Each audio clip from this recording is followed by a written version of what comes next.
PTI ने अपने आइन से खामियां दूर करने के लिए कमेटी बना दी। पार्टी रहनुमाओं ने इलेक्शन कमीशन के एतराज़ात से बचने के लिए इस्लाहात ज़रूरी करार दे दी। आइन साज कमेटी में बैरिस्टर गौहर, सलमान अकरम राजा, आरिफ अलवी और हामिद खान शामिल। पार्टी इलेक्शन भी जल्द करवाने की तैयारी का फैसला।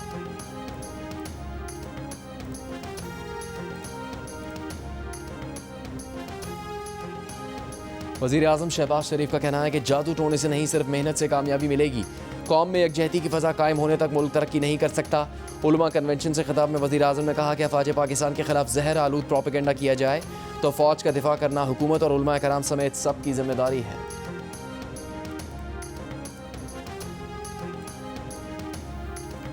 पीटीआई का पीपल्स पार्टी से राबते का फैसला। ज़राए के मुताबिक राबता तहरीक तहफ़्फ़ुज़ आइन पाकिस्तान के प्लेटफॉर्म से किया जाएगा। पीपल्स पार्टी को अपोजिशन की कौमी कॉन्फ्रेंस में शिरकत की दावत दी जाएगी। सियासी डायलॉग का रास्ता निकालने पर गौर होगा। हुकूमत को मुज़ाकरात के लिए महमूद अचकज़ई समेत सियासी रुफ़का की बानी से मुलाकात करवाना होगी।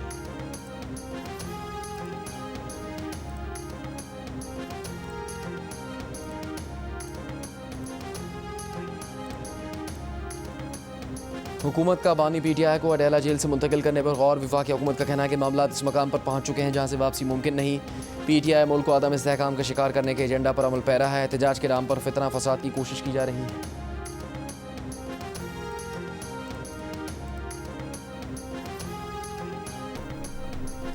सिंध के सीनियर वजीर शजील मेमन का कहना है कि पीटीआई ने जो महाज खोला है वो सिर्फ एक शख्सी रिहाई के लिए है। ये कभी आम आदमी के लिए सड़कों पर नहीं निकले। पीटीआई ने अपने दौर में मुखालिफिन को जेल भिजवाया, इदारों को अपने मकासद के लिए इस्तेमाल किया, माशरे में गाली गलोच के कल्चर को फ़रोग दिया। उस वक्त अखलाकियात और जमहूरियत क्यों याद नहीं आई? शजील मेमन ने कहा, पीटीआई को साजिश के तहत इक़्तिदार में लाया गया। पीटीआई ने ऐसा कोई काम नहीं किया जो गिनवाया जा सके।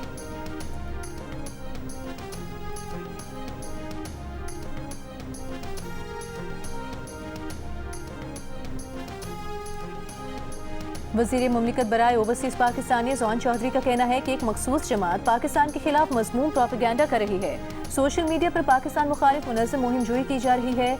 मीडिया से गुफ्तगू में जॉन चौधरी ने कहा, पीटीआई वालों के अज़ाइम मुल्क मुखालिफ हैं। पाकिस्तान है तो हम हैं, हमारी सियासत है।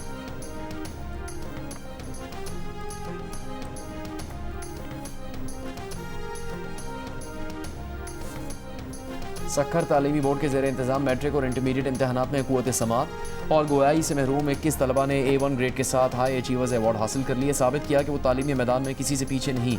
लगन, हिम्मत और मेहनत की जाए तो कोई रुकावट रास्ता नहीं रोक सकती।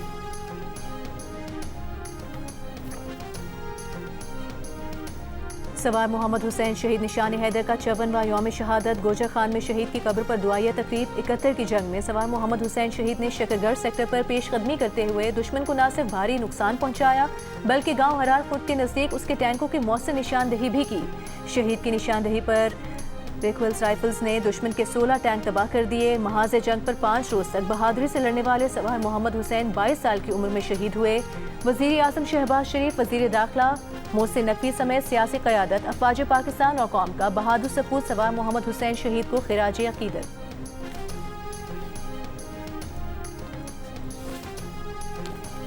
वज़ीर मुमलिकत बिलाल बिन साकिब ने कहा कि डिजिटल असासों पर पाकिस्तान का वाज़ेह लाएअमल है।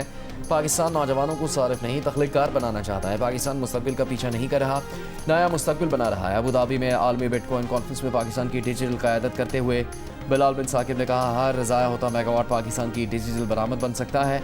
पाकिस्तान अपनी गैर मुनज़्ज़म क्रिप्टो मार्केट को आलमी मायर के निज़ाम में बदल रहा है।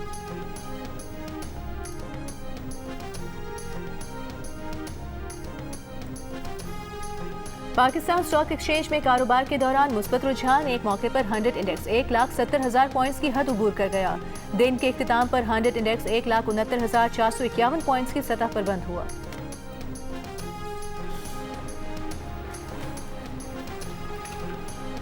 बरतानवी रुकने पार्लियामेंट जेरेमी कॉर्बिन ने कहा कि मसला कश्मीर की वजह से पाकिस्तान और भारत बड़ी रकम असलहे पर खर्च करते हैं। वेस्टमिंस्टर हॉल में कश्मीरियों के हक़ खुद इरादियत पर इजलास से खिताब में उन्होंने कहा, स्कॉटलैंड की आज़ादी और ब्रेग्जिट पर रेफरेंडम हो सकता है तो कश्मीरियों को यह हक़ क्यों नहीं मिल सकता। रुकन असम्बली डेविड विलियम्स ने कहा कि दुनिया मसला कश्मीर के हल के लिए अमली इक़दाम करे। ख़ुसूसी इजलास का एहतमाम लेबर रुकने पार्लियामेंट इमरान हुसैन ने किया। खिताब में कहा कि बरतानिया मसला कश्मीर के हल में किरदार अदा करे।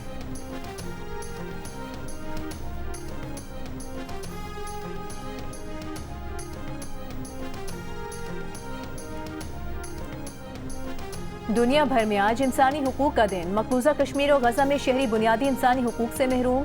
सदर आसिफ अली जरदारी ने अपने पैगाम में कहा कि पाकिस्तान का इन तमाम शहरों को बुनियादी हुकूक की जमानत देता है।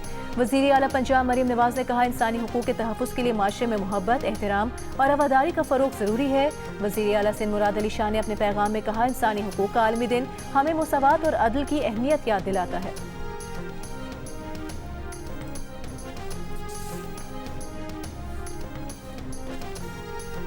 इंसानी हकूक़ के आलमी दिन पर सहाफ़ियों की आलमी तंजीम कमेटी टू प्रोटेक्ट जर्नलिस्ट का भारत से जेलों में बंद सहाफ़ियों को रिहा करने का मुतालबा। भारतीय वज़ीर आज़म मोदी को लिखे ख़त में CPJ का कहना था कि भारत ने सहाफ़ियों के खिलाफ इंसदाद दहशतगर्दी कवानीन का मुसलसल इस्तेमाल मोदी के अपने दावों की नफ़ी है। सहाफ़ियों की मुसलसल नज़रबंदी और सहाफ़ियों को हरासा करने से भारत की जमहूरी साख आलमी सतह पर शदीद मुतासिर हुई है। भारत नज़रबंद सहाफ़ियों को फौरी रिहा करे और सहाफ़ियों को महफूज और आज़ादाना काम करने का माहौल फराहम करे।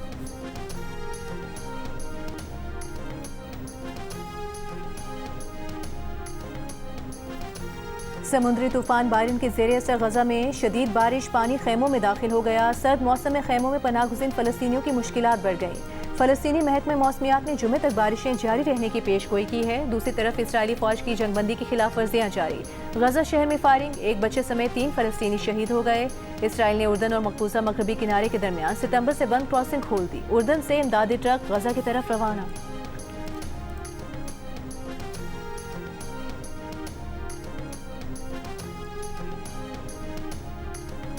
अफगान सूबे पंजशेर में नेशनल रेजिस्टेंस फ्रंट के हमले में तालिबान के चीफ ऑफ स्टाफ समेत 17 अरकान को हलाक करने का दावा।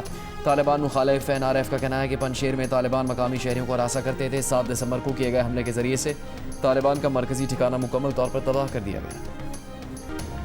अमरीकी रियासत फ्लोरिडा में छोटे तैयारे की हाईवे पर चलती गाड़ी पर क्रैश लैंडिंग। गाड़ी चलाने वाली खातून और तैयारे में मौजूद 2 पायलट जख्मी हो गए, जानें बच गईं।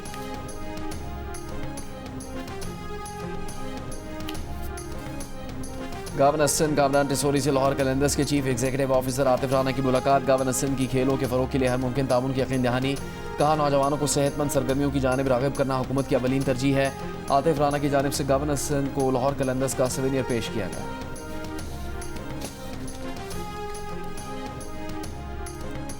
35वें नेशनल गेम्स में पाकिस्तान आर्मी की बालादस्ती बरकरार। आर्मी गोल्ड मेडल्स की सेंचुरी मुकम्मल। आर्मी के गोल्ड मेडल्स की तादाद 113 हो गई। स्विमिंग में आर्मी के अहमद दुरानी ने 4 इनफरादी और 2 टीम गोल्ड मेडल्स हासिल करके तलाई तमगों की डबल हैट्रिक मुकम्मल कर ली। एथलेटिक्स में वाबडा की फाइका ने एक और गोल्ड मेडल जीतकर मजमूई तौर पर तीसरा तलाई तमगा हासिल कर लिया। एथलेटिक्स में मैराथन चैंपियन का ताज नेवी के शहबाज मसीह के नाम रहा। आर्मी ने विमेन फुटबॉल और सॉफ्ट बॉल के गोल्ड मेडल भी जीत लिए, जबकि विमेन वेट लिफ्टिंग में आर्मी और वाबडा के प्लेयर्स हमपल्ला रहीं, जबकि रोइंग में आर्मी ने 5 गोल्ड मेडल्स अपने नाम किए।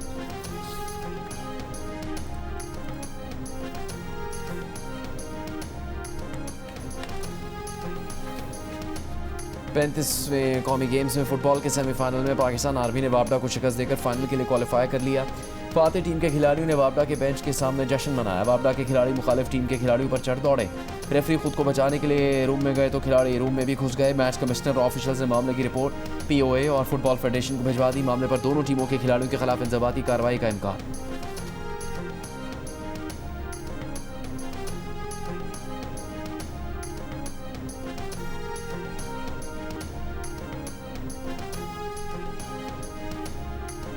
नेशनल गेम्स में एक ही घर के 3 अफराद लिफ्टिंग मुकाबलों में शामिल। 15 साला मदीहा ने 86 kg क्लास में अपनी ही वालिदा ज़हरा ज़ुबैर को शिकस्त दे दी। मां ने मजमूई तौर पर 108 तो बेटी मदीहा ने 129 kg वजन उठाकर सिल्वर मेडल जीता। मेडल न जीतने के बावजूद भी ज़हरा खुश हैं कि उनकी बेटी मदीहा ने इवेंट में मेडल अपने नाम किया। मदीहा के वालिद मोहम्मद ज़ुबैर नेशनल गेम्स के वेट लिफ्टिंग मुकाबलों में पुलिस की नुमाइंदगी कर रहे हैं। मदीहा के दादा मोहम्मद मंसूर ने 1976 के ओलंपिक्स के वेट लिफ्टिंग मुकाबलों में पाकिस्तान की नुमाइंदगी की। मदीहा के चचा ज़ुबैर और फुफी साइमा भी 35वें नेशनल गेम्स के वेट लिफ्टिंग मुकाबलों में हिस्सा ले रहे हैं।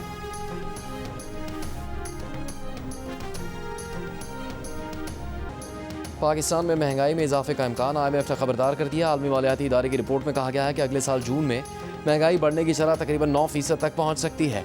IMF ने पाकिस्तान में बेरोजगारी की शरह में कमी और मईशत में टैक्सों के हिस्से में इजाफे की पेशगोई भी की है।